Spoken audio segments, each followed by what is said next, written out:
एवढा प्रभू भावे तेने संपुष्टी रहावे होय भक्ती केला तैसा पुरवी धरावी ती इच्छा एवढा जगदानी मागे तुळशी तळ पाणी होय भक्ती केला तैसा पुरवी धरावी ती इच्छा आला नावा रूपा तुका मने झाला सोपा होय भक्ती केला तैसा पुरवी धरावी ती इच्छा विठ्ठल विठ्ठल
परब्रह्मलिंगम भजे पांडुरंगम.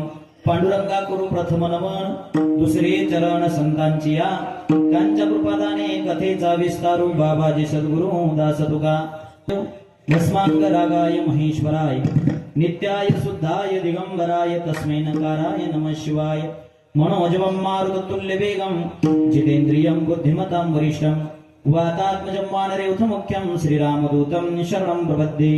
या पुण्येन्दु तुषार हरधवला, या शुभ्रवस्त्रावृता, या वीणा वर्दन्नमण्डित करा, या श्वेत पद्मासना, या ब्रह्माच्युत शंकरा, प्रभूतिर्भिर्देवी सदा वंदिता.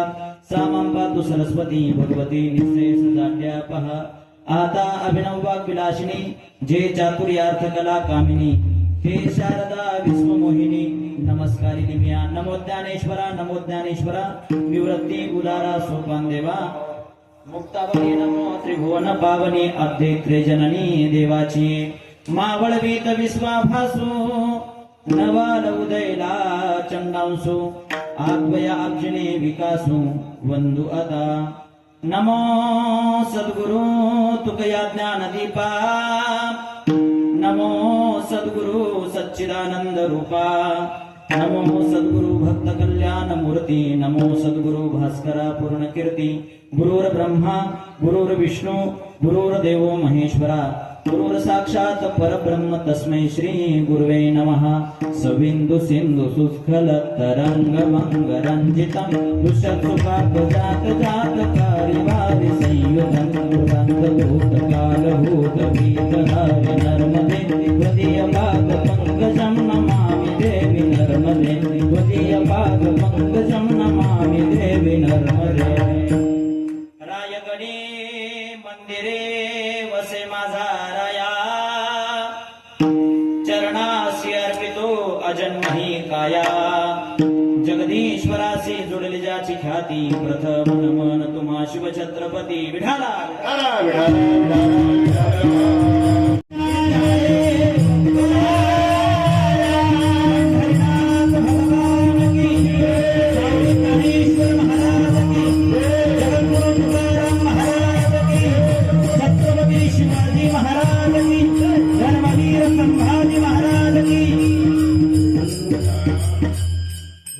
इच्छा प्रस्तुत. प्राप्त प्रसंगी प्राप्त चिंतना करता घेतलेला अभंग.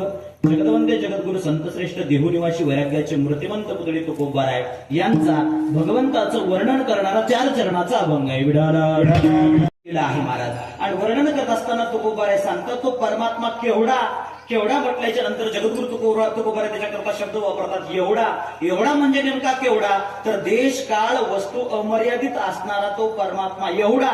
पण एवढा व्यापक असला तरी भक्ताच्या भावबळाने तो भक्ताच्या संपुष्ट म्हणजे एवढूशा हृदयामध्ये तो येऊन राहतो. एवढा प्रभू भावे तेने संपुष्टी राहावे.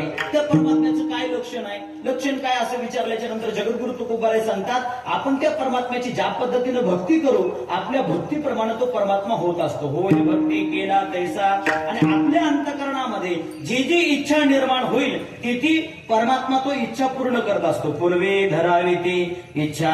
तसं पाहिलं तर जगद्गुरु तुकोबाराय सांगतात त्या परमात्मा एवढाच या जगामध्ये दानसूर दुसरा कोणी नाही.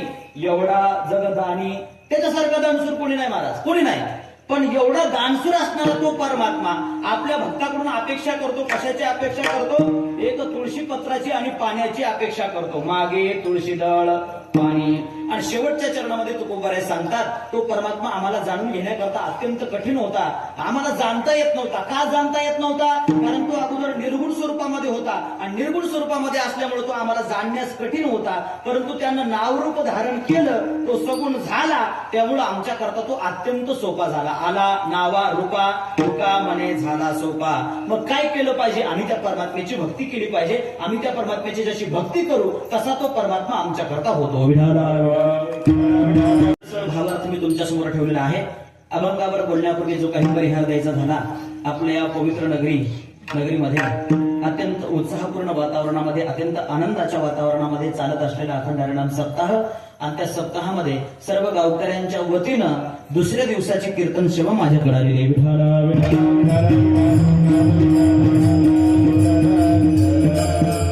तसं पाहिलं तर आपल्या गावातील दुसरी कीर्तन सेवा. याच्या अगोदर ही कीर्तन सेवा माझ्याकडून झालेली आहे. आता ही दुसरी कीर्तन सेवा आणि कीर्तन सेवा येण्याचा योगही तसाच आहे.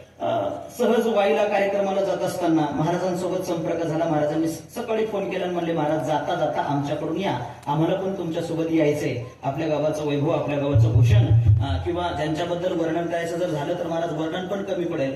परमार्थ हा निरपेक्षतेचा परमार्थ असतो किंवा निरपेक्षता हे परमार्थाचं नाक आहे. निरपेक्षता हे परमार्थाचं काय आहे? नाक आहे, नाक. अहो बाकी शरीर किती सुंदर आहे, अवयव कसे आहेत, वर्ण कसा हे महत्वाचं नाहीये.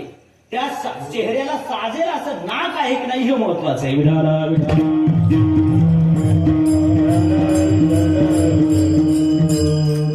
ज्ञानोबांनी वर्णन केलेलं निरपेक्षता ते नाशिक. नाशिक म्हणजे नाक, नाक म्हणून वर्णन केलेले महाराज. परमार्थाचं नाक म्हणजे निरपेक्षता आहे.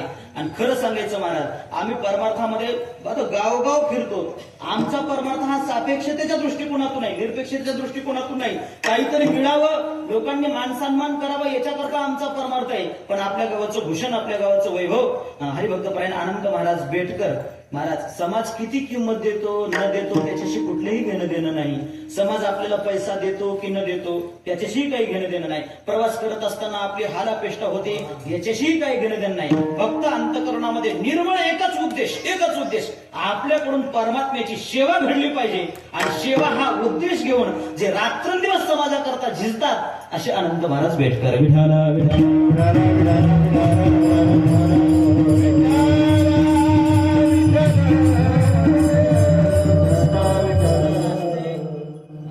जे जवळ उपलब्ध असते ना त्याची किंमत मनुष्याला नसते.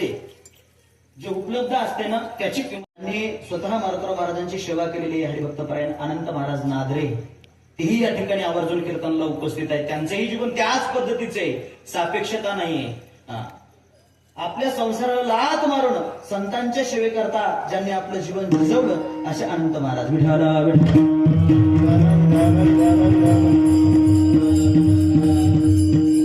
साथसंगती करण्याकरता परिसरातून आलेली सर्व गुणजन भजनी मंडळी असतील, रोहिदास महाराज पारवे हरिभक्तपरायण गौरचे, त्याचबरोबर परिसरातून आलेले सर्व गुणजन भजनी मंडळी असतील, माझ्यावर नितांत प्रेम करणारी वाईकर भजनी मंडळी असतील, माणिकराव असतील, मारुतराव मामा असतील, शिरंग मामा असतील, त्याचबरोबर आपल्या गावाचं भूषण, आपल्या गावाचं वैभव, ज्यांची गोड गोड अशी या ठिकाणी सिस्टीम आहे. अर्जुन महाराज बेटकर तेही स्वतः कीर्तनकार आहेत, तरी माझ्या कीर्तनाला या ठिकाणी उपस्थित राहिलेले आहेत. त्याचबरोबर आपल्या परिसराचं वैभव, परिसराचं भूषण प्रभाकरराव वाईकर तेही या ठिकाणी उपस्थित आहेत, वाईकर मामा असतील. आता ही तरुण भजनी मंडळी, आता सर्वांचा नामोल्लेख करणं माझ्याच्याने शक्य नाही. ज्यांचा नामोल्लेख माझ्याच्याने करणं होईल ते मी नामोल्लेख करणार आहे. पण विशेष कौतुकास पात्र म्हणजे या ठिकाणी जे लहान लहान मुले कीर्तनाला उभे राहिली आहेत ते कौतुकास पात्र आहेत. यांच्याकरता सर्वांनी जोरदार टाळी वाजवा. कारण उद्या भवितव्याचा परमार्थ यांच्या हातामध्ये. आज जर आपण यांना परमार्थ शिकवला, परमार्थामध्ये यांना घडवलं तर खरा परमार्थ टिकणार आहे. आणि जर आपल्या मुलांना आपण परमार्थापासून दूर करायचा प्रयत्न केला ना महाराज, तर आपलं कल्याणही होणं शक्य नाही आणि समाज कोण्या दिशेला जाईल सांगता येणार नाही. केलं पाहिजे. अनंतराव जगद्गुरु शंकराचार्यांचं एक म्हणणं आहे बघा. सुभाषितामध्ये जगद्गुरु शंकराचार्यांनी वर्णन केलेले, कीर्तनो याम्यात बाल्यात हरेर नाम केवलम. कीर्तन केलं पाहिजे, भजन केलं पाहिजे, पण कोण्या वयामध्ये? ज्या वयामध्ये आपले अवयव काम करत नाहीत, अवयव गलितगात्र होतात, शरीराकडून संसाराचं काम होत नाही, त्या वयामध्ये आम्ही परमार्थ करावा. महाराज त्या वयामध्ये परमार्थ होत नाही. अहो ज्या मनानं रात्रंदिवस संसाराचं चिंतन केलेलं आहे, म्हातारपणामध्ये ते मन परमार्थाकडे येईल का महाराज? अजिबात येणं शक्य नाही. मग त्या मनानं परमार्थ जर आणायचं असेल ना महाराज, याच वयामध्ये परमार्थात त्या मनाला आणावं लागतं. आणि या वयामध्ये जर ते मन परमार्थामध्ये आलं ना, ते म्हातारपणापर्यंत ते परमार्थामध्ये टिकून राहतं. भजन केलं पाहिजे, भगवंताचं नामस्मरण केलं पाहिजे, चिंतन केलं पाहिजे, पण कोण्या काळामध्ये, कोण्या वयामध्ये? तर संतांचा जर इतिहास पाहिला तर संतांनी, नामदेव महाराजांचा विचार करा, नामदेव महाराजांनी भजन केलं, चिंतन केलं, कोण्या वयामध्ये केलं? अगदी बालपणापासून. भावी महाराष्ट्र ज्ञानोबारायांचा विचार करा, अगदी बालवयापासून. तुकोबारायांचा विचार करा. अहो प्रत्येक संतांनी अगदी बालपणापासून परमार्थ केलेला आहे. मग आमच्या मुलांना आम्ही परमार्थापासून का दूर ठेवावं? विठ्ठल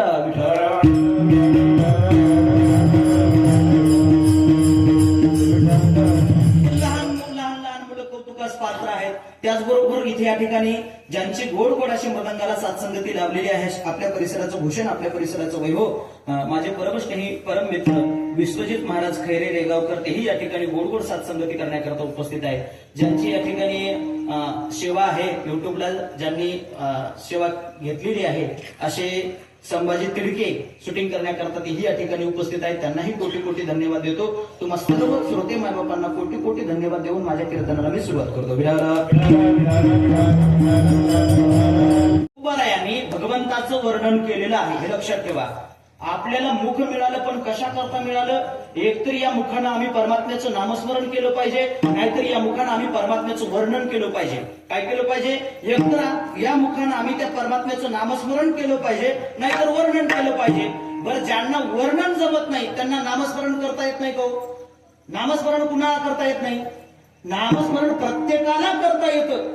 लहानातल्या लहान बालकापासून जो खाटेवर पडलेला व्यक्ती, त्याला सुद्धा भगवंताचं नामस्मरण करता येतं. त्याच्यामध्ये काही काठिण्य नाही महाराज. नाम संकीर्तन साधन पै सोपे, सोपं आहे, ते कठीण नाहीये, कुठेही करता येतं. त्याच्याकरता शुद्धता लागत नाही. आपण अमंगळ अवस्थेत असतील, अमंगळ ठिकाणी असतील, तरी आपण परमात्म्याचं नामस्मरण करू शकतो. त्यामध्ये कुठल्याही प्रकारचं बंधन नाही. काळ वेळ नाम उच्चारिता, प्रत्येक ठिकाणी, प्रत्येक काळाला, प्रत्येक वेळेला परमात्म्याचं नामस्मरण करू शकतो. बरं, ठीक आहे, पण इतका असून देखील बरेच बहादर माणसं परमात्म्याचं नामस्मरण करत नाहीत. तो देवाचं नाव घेणं सोपं आहे, पण सोपं असताना सुद्धा परमात्म्याचं नामस्मरण करत नाही. तुमचं कशाला सांगू? माझ्या गावातला एक दृष्टांत सांगतो. पंडित साहेब, आपल्या गावामध्ये नाथा होऊन गेला. नाथा एक आळशी व्यक्तिमत्व होऊन गेलं महाराज. आळशी व्यक्तिमत्व, किती आळशी असावं, किती आळशी असावं. ते आळसपणा सांगत असताना किती आळशी असावं. आमचे गुरुवरे बाबा आम्हाला पाठामध्ये दृष्टांत सांगायचे. आनंदराव, दोन मित्र रस्त्यानं चालत होते. चालता चालायचा त्यांना कंटाळा आला. कंटाळा आल्याच्या नंतर त्यांनी विसावा घेण्याचं ठरवलं. आणि विसावा घेण्याचं ठरवल्याच्या नंतर त्यांनी ठरवलं, इथं जांभळीचं झाड दिसाले, जांभळाच्या झाडाची सुंदर अशी सावली पडली, आपण या झाडाखाली विश्रांती घेऊ. आणि विश्रांती घेण्याकरता ते दोघेही मित्र त्या जांभळीच्या झाडाखाली झोपले. हो, आणि झोपल्याच्या नंतर कालांतराने थोड्या वेळामध्ये एक कुत्रा आला. आणि कुत्रा आल्याच्या नंतर जो एक मित्र होता, त्या मित्राचा ते कुत्र गाल चाटत होतं, पण त्यानं त्या कुत्र्याला अजिबात हाकारलं नाही. ते कुत्र निघून गेलं. आणि कालांतराने त्या जांभळाच्या झाडावरून एक जांभूळ दुसऱ्या मित्राच्या इथं पडलं. कुठं? ओठावर इथं पडलं. इथं पडल्याच्या नंतर आता तो दुसऱ्या मित्राला म्हणू लागलाय, ए मित्रा, मदत करणं. काय मदत करू? म्हणजे इथलचं जांभळ तोंडामध्ये ढकलणं.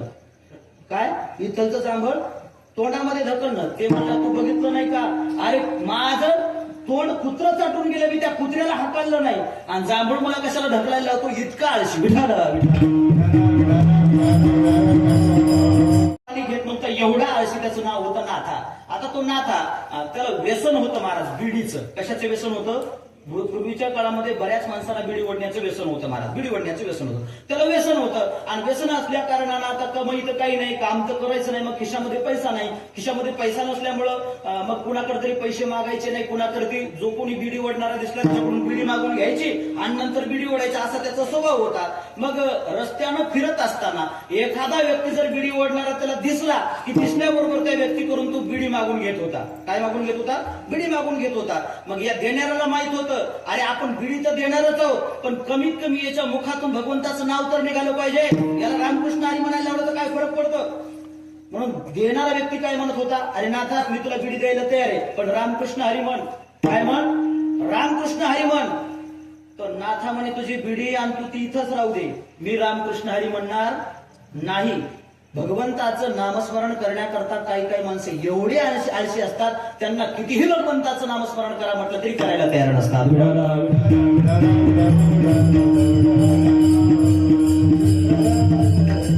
मुख दिले, या मुखानं आपण परमात्म्याचं नामस्मरण केलं पाहिजे. परमात्म्यानं नामस्मरण करावं याच्याकरता आपल्याला मुख दिलेलं आहे, तरी पण या मुखानं बरेच जण परमात्म्याचं नामस्मरण करत नाही. जगद्गुरु तुकोबा एका ठिकाणी असं वर्णन करतात, या मुखानं जर आपण त्या परमात्म्याचं नामस्मरण जर करत नसतील तर ते मुख नसून ते चर्मकाचं कुंड आहे. ते कशाचं कुंड आहे? ते चर्मकाचं कुंड आहे. चर्मकाचं कुंड आहे.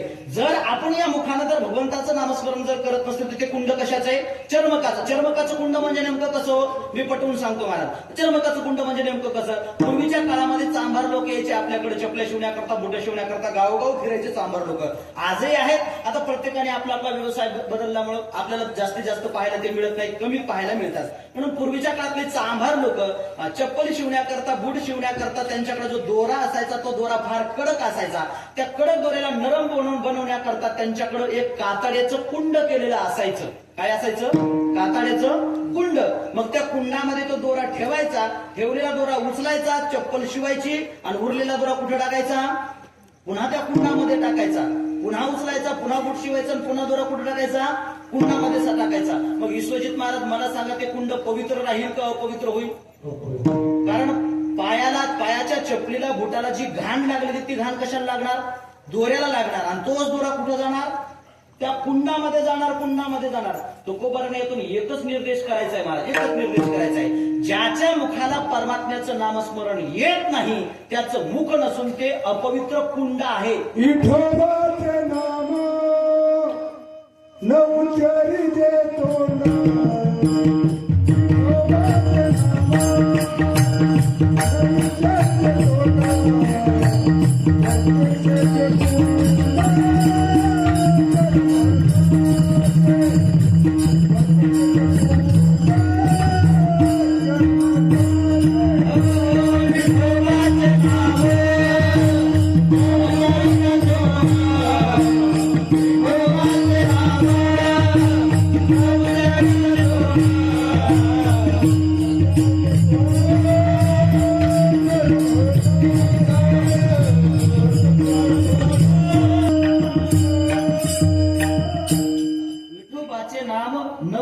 ज्याचे तोंड त्याचे जळोतून तेची चर्मकाचे कुंड. तुकोबाराचं वर्णन आहे. नाम न घे ज्याचे तोंड तेची चर्मकाचे कुंड. आणखी आपण जर हरिपाठामध्ये गेलो, कोणाच्या? एकनाथ महाराजांच्या हरिपाठामध्ये गेलो, एकनाथ महाराज हरिपाठामध्ये सरळ सरळ सांगतात, ज्याच्या मुखाला परमात्म्याचं नाम येत नाही ते कशाचं बीड आहे? नामाविना मुख सर्पाचे ते बीड. सर्पाचंच बीड का म्हटलं? काय कारण असेल? कारण आपण जर सर्पाच्या बिडावर जर पाय दिला आणि सर्पानं जर दंश केला तर काय होईल? आपल्याला मरण ओढवल, आपला मृत्यू होईल महाराज, मृत्यू होईल. म्हणून त्या बिडातून बाहेर पडणार काय आहे? विष बाहेर पडणार आहे. ज्या विषामुळं आपल्याला मरण पत्करावं लागेल असं विष त्या बिडातून बाहेर पडतं. म्हणून नाथ महाराजांनी या बिडाला उपमा दिली. कोण्या बिडाला? ज्या बिडातून भगवंताचं नामस्मरण घडत नाही ते कशाचं बीड आहे? सर्पाचं बीड आहे. म्हणजे ज्या भगवंताच्या नामाशिवाय त्या मुखातून जे जे बाहेर पडतं ना, जे जे बाहेर पडतं ते केवळ विषच बाहेर पडतं, विषयाशिवाय दुसरं काही बाहेर पडत नाही.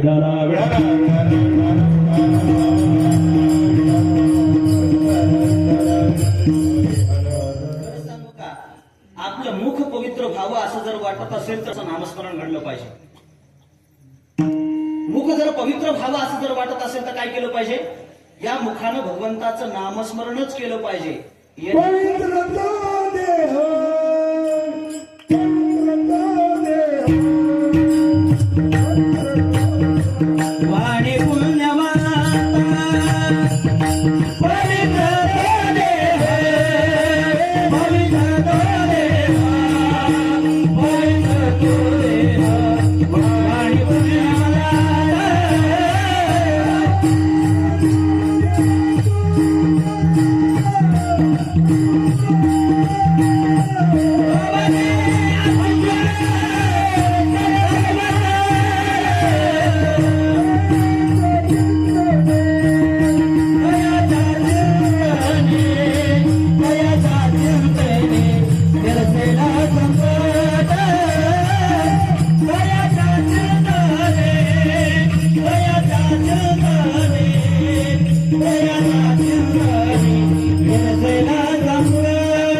नामस्मरणच केलं पाहिजे. हरिपाठ वाणीचा उपयोग झाला पाहिजे. आणखी कशा करता वाणीचा उपयोग झाला पाहिजे? या वाणीनं भगवंताचं गुणवर्णन झालं पाहिजे, गुणगान गाता आले पाहिजे. वाणी मिळाली कशा करता? भगवंताचं गुणगान करण्याकरता, वर्णन करण्याकरता वाणी मिळाली आहे. पण वाणी जर भगवंताला सोडून जर दुसऱ्याचं वर्णन करत असेल, आणि काची स्तुती आम्हा ब्रह्म हत्या तुकोबराने वर्णन केलेले महाराज, किंवा तुकोबरा एका ठिकाणी असं आणखी असं वर्णन करतात, तुझं विण वाणी अनेकाची थोरी तरी माझी हरी जीवा झडो. अरे देवा, तुझ्याशिवाय जर मी या वाणीनं इतरांचं वर्णन करत असेल, दुसऱ्याचं वर्णन करत असेल, नको त्या व्यक्तीचं जर वर्णन करत असेल, तर तुकोबरा देवाला विनंती करताय, देवा एक कर, माझी जी जीव आहे ना ती झडून जाऊ दे, म्हणजे जीव शिल्लकच ठेवू नको, एवढं कर. मग वाणीनं घडलं पाहिजे, काय घडलं पाहिजे? भगवंताचं नामस्मरण घडलं पाहिजे आणि भगवंताचं वर्णन घडलं पाहिजे. तुकोबरा देवाला विनंती करतात, देवा काय कर, माझ्या वाणीनं तुझं गुण वर्णन करू दे. महाराज काय वर्णन करतात तुकोबरा? माझी वाणी तुझे वर्णी गुणांना, माझी वाणी तुझे वर्णी गुणांना, माझी वाणी तुझे वर्णी गुणांना, माझी वाणी तुझे वर्णी गुणांना,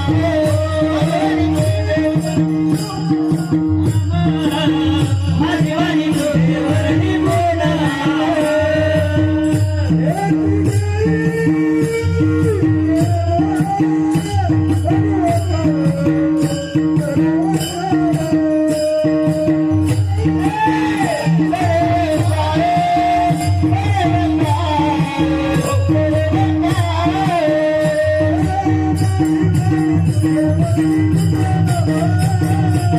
माझी वाणी तुझे वर्णी गुण नाम, माझी वाणी तुझे वर्णी गुण नाम, माझी वाणी तुझे वर्णी गुण नाम, माझी वाणी तुझे वर्णी गुण नाम, माझी वाणी तुझे वर्णी गुण नाम, माझी वाणी तुझे वर्णी गुण नाम, माझी वाणी तुझे वर्णी गुण नाम. माझी वाणी तुझे वर्णी गुणनाम, आयुष्य देई प्रेम. अशा प्रकारचं मला प्रेम दे. काही कळा हे प्रेम मिळालं पाहिजे. कुणाकडून मिळालं पाहिजे? भगवंताकडून प्रेम मिळालं पाहिजे. म्हणून परमात्म्यालाच विनंती करताय. बरं तू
Thank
you.